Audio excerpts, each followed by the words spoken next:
Hello friends, पिछले episode में आपने सुना कि कृपा बीना को लेकर अपने फ्रेंड की गेट टुगेदर पार्टी में जाती है। वहाँ कपिल और कृपा का ये प्लान होता है कि आज डॉक्टर साहब बीना को अपने दिल की बात बताएंगे।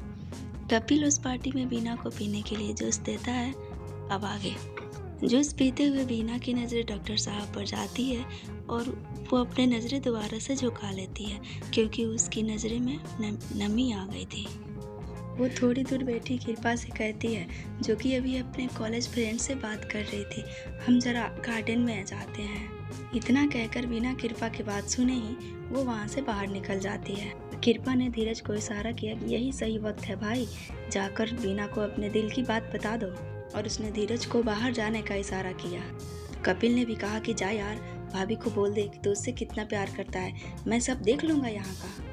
और धीरज ने अपनी दोनों आंखों को बंद करके अपने हाथ में बंधे उस पवित्र धागे को छुआ और बाहर की तरफ निकल गया जहां बीना गई थी। इस वक्त उसका दिल इतनी तेजी से धड़क रहा था कि उसको खुद को उसकी धक धक सुनाई दे रही थी। बाहर गार्डन में उसने एक नज़र दौड़ाई और उसने देखा कि बीना एक तरफ पड़ी लकड़ी की बेंच पर बैठी सुबक रही है और ठंड की वजह से उसने अपने दोनों हाथों को अपने बॉडी से चिपकाए रहा था। उसे ऐसे देखकर धीरज ने तुरंत ही अपना ब्लेजर उतारा और उसके ऊपर डाल दिया और कहा कि बीना, मैंने आपसे कितनी बार कहा है कि आपकी आंखों में एक बूंद भी आंसू मुझे अच्छे नहीं लगते, तकलीफ देते हैं मुझे।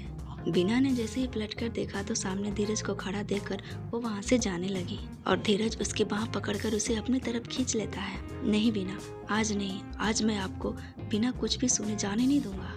पर हम कुछ नहीं सुनना चाहते हैं, बीना ने झुकी हुई पलकों के साथ कहा और वहाँ से दोबारा जाने की कोशिश करने लगी। धीरज तड़प उठा और उसने दोबारा कहा, आपको आज मेरी पूरी बात सुननी ही पड़ेगी, नहीं तो फिर क्या पता मुझे ये मौका मिले या ना मिले।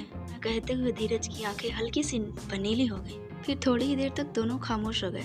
आखिर उस खामोशी को बीना नहीं तोड़ा। आपको मेरी तकलीफ से तकलीफ क्यों होती है? क्यों हमारे आंसू आपको बर्दाश्त नहीं होते? क्यों आप हमारी शादी तय होने के बाद से इतने परेशान हैं? क्यों क्यों? बीना रोए जा रही थी। Because I love you damn it, doctor साहब ने बीना के कंधे को झकझोरते हुए कहा। सुना आपने बीना, क्योंकि मैं आपसे प्यार करता हूँ, प्यार, बहुत ज्यादा प्यार। पर आप हमसे प्यार कैसे कर सकते हैं? हम न ही आपके कैडर के हैं और न ही आपके स्टेटस के। सीरियसली एस्केडर्स? धीरू ने मुंह बनाया और कहा, इन्हीं सब में तो मैं उलझ गया था और मेरे अंदर का धीरू कहीं खो गया था और रह गया था एक एरोगेंट धीरज, जिसने फिजिकल लग्जरी को ही सब कुछ मान लिया था। बचपन से ही बोर्डिंग में पढ़ा। हाँ, अपने चारों तरफ हमेशा ऐसे ही लोग देखे जिनके स्टेटस रुतबा बहुत ही बड़ा हो और यही उनके लिए मायने भी रखता था। घर कभी आता ही नहीं था, कभी साल में 1-2 बार और मुश्किल से 2-4 दिन के लिए। यहाँ सब मुझे बैकवर्ड लगते थे। धीरज उसी बेंच पर बैठ गया और बीना का हाथ पकड़कर उसे भी वहीं बैठाया। देखो, मेरे साथ कुछ पल बिताने के लिए तरस जाते थे और मैं वहाँ गैरों में अपनी खुशियाँ ढूंढता था, इसीलिए आज मैं इतना जिद्दी और गुस्सैल बन गया। लेकिन जब मैंने आपको देखा तो मैं सच में खो गया आपकी सादगी में। कोई बिना किसी एफर्ट के इतना प्यारा कैसे लग सकता है? मैं सोच में पड़ गया था क्योंकि मेरे साथ जितनी भी गर्ल थी उनको हमेशा लीपे पोते ही देखा करता था। और ये कहते हुए उसके फेस पर एक स्माइल सी आ गई। आपको देखकर मैं हमेशा यही सोचता था कि आप खुद में ही मगन रहती हैं। ऐसा क्या है आप में खास कि आप मेरे ऊपर एक झलक तक डालना पसंद नहीं करती और मेरे ही घर में मेरे घर वालों से इतना घुल मिल कर बात करती हैं और मुझे इग्नोर करती हैं? सच कहूँ तो मुझे आपसे बहुत चिढ़ होती थी। आप खुद में ही मस्त रहकर मेरे सामने बनी रहती हैं और मुझे इग्नोर करती हैं। इसीलिए मुझे जब भी मौका मिलता मैं आपको हर्ट करने से नहीं चूकता था। सोचता था कि कभी तो आप शायद टूट जाएंगी और कभी तो मुझसे उलझेंगी, पर हर बार की तरह इस बार भी मैं गलत साबित हुआ। आप मुझसे कभी कुछ भी नहीं कहती और खामोश रहती। आपकी यही खामोशी पहले मुझे अखरती थी और फिर बाद में चुभने लगी। आपकी आंख में आंसू पहले मेरे ईगो को तसल्ली देते थे और कब ये आंसू मुझे चुभने लगे मुझे सचमुच नहीं पता। बिना चुपचाप डॉक्टर साहब को सुन रही थी। आज उसे वो कोई दूसरा ही धीरज लग रहा था। धीरे धीरे मुझे आपकी मौजूदगी अच्छी लगने लगी। मेरी निगाहें आपको ढूंढने लगी। आपकी मुस्कुराहट मुझे सुकून देने लगी और आपकी आंसू मेरे दिल को छलनी करने लगी। बहुत देर में समझ आया कि आखिर ये सब क्या है। कृपा के हल्दी वाले दिन भी मैंने आपको इतना बुरा भला कहा, फिर भी आपने मुझे कुछ नहीं कहा और मैं पागल हो गया। तभी शायद आपके हाथ को मैंने इतना टाइटली पकड़ा था। ये कहते हुए धीरज ने बीना का हाथ अपने हाथ में थाम लिया मैं आपके बारे में और ज़्यादा श्योर होना चाहता था, इसलिए हमेशा इसी कोशिश में लगा रहता था कि मैं आपके आसपास ही रहूं। आपके आसपास रहने के बहाने ढूंढने लगा मैं। संगीत और शादी वाले सारी रस्मों ने ये प्रूव कर दिया कि मुझे आपसे प्यार हो गया है, और कृपा की विदाई होते होते तक मुझे इस बात का पूरी तरह से एहसास हो गया कि मैं आपके प्यार में पड़ चुका हूँ। इतना कहते हुए धीरज ने अपने दोनों कान पकड़ लिए और बीना से कहा कि मैंने आपको बहुत रुलाया है, आपको बहुत हर्ट किया है, प्लीज़ प्लीज़ मुझे माफ़ कर दो बीना, प्लीज़। बीना ने उसके हाथों को उसके कान से अलग किया और कहा, हम कल ही घर जा रहे हैं, हमें। बीना कुछ और ही करती उससे पहले धीरज ने उसके होठों पर अपनी उंगली रख दिया। बीना, आप सिर्फ मेरे हो, सिर्फ मेरे, समझी आप? धीरज का गला भर आया था। बीना ने अपने चेहरे को अपने दोनों हाथों में छुपा लिया और सिसकते हुए बोली कि हमारे घर वाले चाहते हैं कि हम। इतना कहकर वो चुप हो गई। कुछ देर तक वहाँ खामोशी रही। आखिर उसे बीना ने तोड़ा और कहा कि मगर हम ये शादी करना नहीं चाहते हैं, और फिर से सुबकने लगी। धीरज बहुत ही खामोशी से बीना को देखे जा रहा था। अचानक से उसने बीना के चेहरे को अपने दोनों हथेलियों में भर लिया और बड़े ही प्यार से पूछा, आप क्या चाहती हैं बीना? धीरज के सवाल पर बीना की पलकें झुक गई। बोलिए बीना, आप क्या चाहती हैं? जब धीरज ने यही सवाल 2 से 3 बार किया तो बीना ने अपनी झुकी पलकों के साथ ही कहा कि हम आपको चाहते हैं। क्या कहा आपने? एक बार फिर से कहिए ना। धीरज एकदम दीवानों की तरह बोल रहा था। तो बीना ने एक बार फिर आहिस्ता से बोला, हम आपको चाहते हैं। पर बस अब कुछ भी मत कहिए आप, पहले मुझे ये लम्हा जी लेने दीजिए। धीरज ने बीना को अपनी बाहों में भरते हुए कहा। कुछ देर तक दोनों यूं ही एक दूसरे को महसूस करते रहे और फिर बीना आहिस्ते से धीरज से अलग हुई। धीरज ने उसे अपनी तरफ खींचकर उसके माथे पर एक किस कर लिया। बीना बर्फ की तरह जड़ हो गई। धीरज के इस तरह छूने से उसकी पलकें खुद व खुद बंद हो गई। धीरज ने उसके कानों के पास लटक रही लटों को चूमते हुए कहा कि डोंट वरी सोनम, मैं अपनी लिमिट क्रॉस नहीं करूँगा। I love you lot but I respect to you more. You can open your eyes, look at me. Bina ने अपने आंसुओं से भारी हुई पलकों को ऊपर उठाया तो धीरज ने उसके पलकों को आहिस्ता से चूम लिया, जो अभी हया और शर्म से बोझिल हो रही थी। अगर मेरे बस में होता तो मैं आपको कभी भी खुद से अलग नहीं होने देता, पर बहुत मजबूर हूँ मैं, जो कल आपको आपके घर जाने से नहीं रोक सकता मैं। धीरज ने बीना को अपनी बाहों के घेरे में कैद करते हुए कहा, हम भी नहीं जाना चाहते इस बार अपने घर, पता नहीं क्यों, बहुत ही घबराहट हो रही है।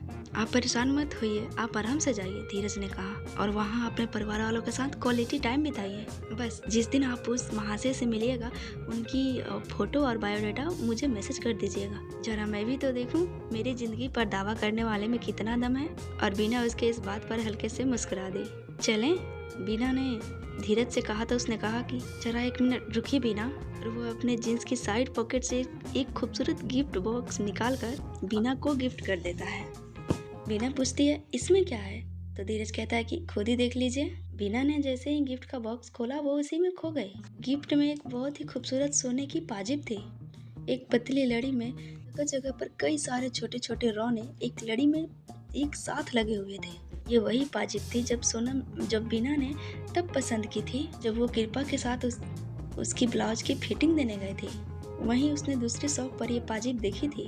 कृपा को उस शॉप से अपने झुमके सेलेक्ट करने थे, पर उस वक्त पैसे नहीं थे, तो बीना ने अपना मन मार लिया। तो बीना ने हैरानी से पूछा कि आपको कैसे पता? मेरी नज़रें आपको और आपकी नज़रों के अलावा कुछ और कहाँ देख पाती है। बीना ने वो गिफ्ट बॉक्स वापस से धीरज को देते हुए कहा कि ये हमारी अमानत है आपके पास, शादी के बाद आप खुद ही पहनाना हमें। डॉक्टर साहब ने आगे बढ़कर बीना के सर पर किस करते हुए कहा कि जरूर, और बीना ने कहा कि अब चलें? नहीं, 1 मिनट और रुकिए। तो बीना ने इशारे में ही पूछा, अब क्या? तो धीरज ने अपने हाथ में बांधा हुआ वो पवित्र धागा निकालकर बीना के बांधने के लिए झुका तो बीना ने पहली बार उसका हाथ पकड़ लिया, और धीरज ने जब उसकी तरफ देखा तो बीना ने घबराकर उसका हाथ छोड़ दिया। ये हमें मत बांधिए आंटी जी, ये आपके लिए लेकर आई थी ना? हाँ, लेकिन इस वक्त आपको इसकी जरूरत है, मेरी तसल्ली के लिए ही सही, प्लीज बांध लीजिए। बीना ने चुपचाप अपना बायां हाथ आगे बढ़ा दिया और धीरज ने वो धागा बीना के हाथ में बांध दिया। अब की धीरज ने कहा, अब चलें? बीना ने मुस्कुराते हुए अपनी गर्दन हाँ में हिला दिया और दोनों हॉल के भीतर आ गए, जहाँ पार्टी अभी भी चल रही थी।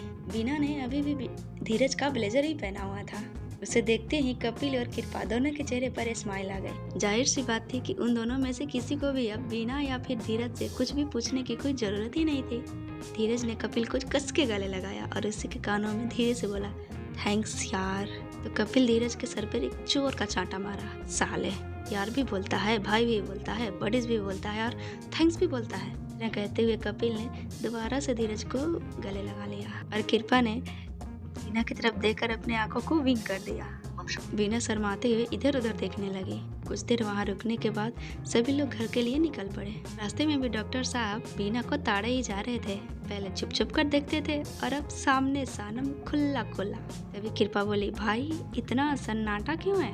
वैसे मैं तो सो रही हूँ, आप लोग चाहे तो बात भी कर सकते हैं। मैं कुछ देर के लिए बहरी भी बन जाऊंगी। और इतना कहते हुए उसने अपने कान में लीड लगाई और गाने सुनने लगी। लेकिन दोनों खामोश थे। शायद आंखों ही आंखों में वे दोनों बातें करने का जिम्मा ले रखा था। और थोड़ी ही देर में घर पहुंच गए। बीना ने कृपा के कानों से लीड निकालते हुए कहा, उठिए कृपा जी, घर आ गया है। अच्छा, वैसे भाई मैं तो सोने जा रही हूँ। सच में अब तो नींद आने लगी मुझे। भाई आप ना गाड़ी पार्क करके आइए। और इतना कहते हुए बीना ही को साथ लिए वहाँ से निकल गई।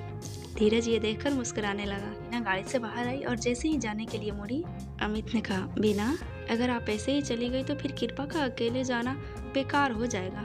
हम समझे नहीं, बीना ने नासमझी वाले अंदाज में कहा, जबकि वो कुछ कुछ बातें समझ रही थी।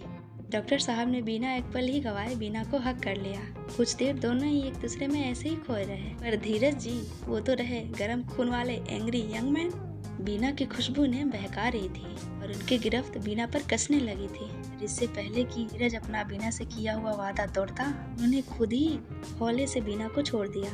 बीना के कान के पास अपने होठ सताते हुए कहा कि मेरे इतने पास भी मत रहिए कि मैं अपने होश खो दूं और आपकी शान में कोई गुस्ताखी कर बैठूं। बीना जो कि खुद ही कहीं खो गई थी, वो खुद ही धीरज से अलग हो गई और अपने पलकों को नीचे झुकाते हुए वहां से जाने लगी। डॉक्टर साहब भी आधे होश में और आधे बेहोशी में अपने गाड़ी को पार्क किया और अपने कमरे में आ गए। आज की रात शायद चारों ही चैन की नींद सोए थे।